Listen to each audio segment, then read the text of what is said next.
Et pour les tout-petits, bien, ces jours de rentrée scolaire, en tout cas, c'est la semaine de rentrée scolaire un peu partout. Et peut-être que pour les plus grands, il faudrait revoir nos habitudes financières.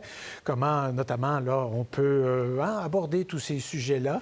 Clémence Pevic, journaliste économique au Devoir, est là pour nous en parler. Alors, vous avez quelques suggestions à faire pour nous dans nos habitudes. Alors, vous pensez à quoi, par exemple? Bien, déjà, quand on revient de vacances, peut-être que ça peut être l'occasion de faire le point un peu sur les dépenses qu'on a faites, rembourser sa carte de crédit pour éviter les frais d'intérêt, faire un budget, se fixer des objectifs financiers. Et pour la santé financière de son enfant, si ce n'est pas déjà fait, ça peut être le moment de prendre une résolution, ouvrir un régime enregistré d'épargne études, le fameux REE pour son enfant, et d'y contribuer. Bon, alors ça fonctionne comment tout ça? Qu'est-ce que c'est l'avantage d'y cotiser? Oui, alors le REE, vous savez, on a différents véhicules d'investissement au Québec, au Canada.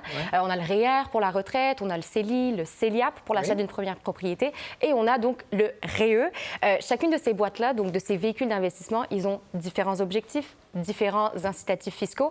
Le REE, lui, donc, il sert à financer les études de votre enfant et son avantage, c'est que vous allez recevoir des subventions du gouvernement, des subventions qui sont généreuses, Marc-André. Si vous cotisez dans le régime, eh bien, vous aurez en subvention à peu près 30 % au minimum, en fait, 30 % des cotisations en subvention et ça peut aller jusqu'à 60 % des cotisations sous forme de subvention selon votre revenu familial. Alors, qu'est-ce que ça veut dire? Ça veut dire que si vous cotisez à hauteur de 2 500 $ par an, eh bien, vous pourriez recevoir entre 750 $, 1 500 $ en subvention par an. C'est de l'argent gratuit. Est-ce que ça vaut la peine, donc, de mettre de l'argent dans un REE plutôt que dans un régime d'épargne classique? Bien oui, puisque vous avez de l'argent directement de la part du gouvernement. Vous dire que ce compte-là, il peut être ouvert dès l'année de naissance de votre enfant. Donc, c'est quand même quelque chose dont on ne peut pas se passer puisque c'est de l'argent qui est gratuit. Comment ça fonctionne quand on retire cet argent-là?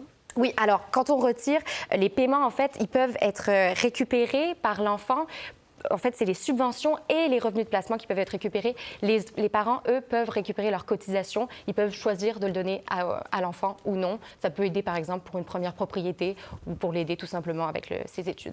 Avec ce que ça coûte dans les universités, ça doit être assez populaire?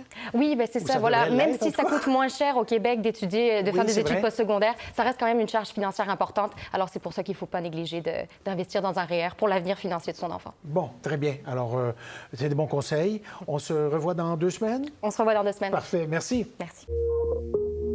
Pour voir nos émissions en entier, rendez-vous sur la chaîne Ici RDI.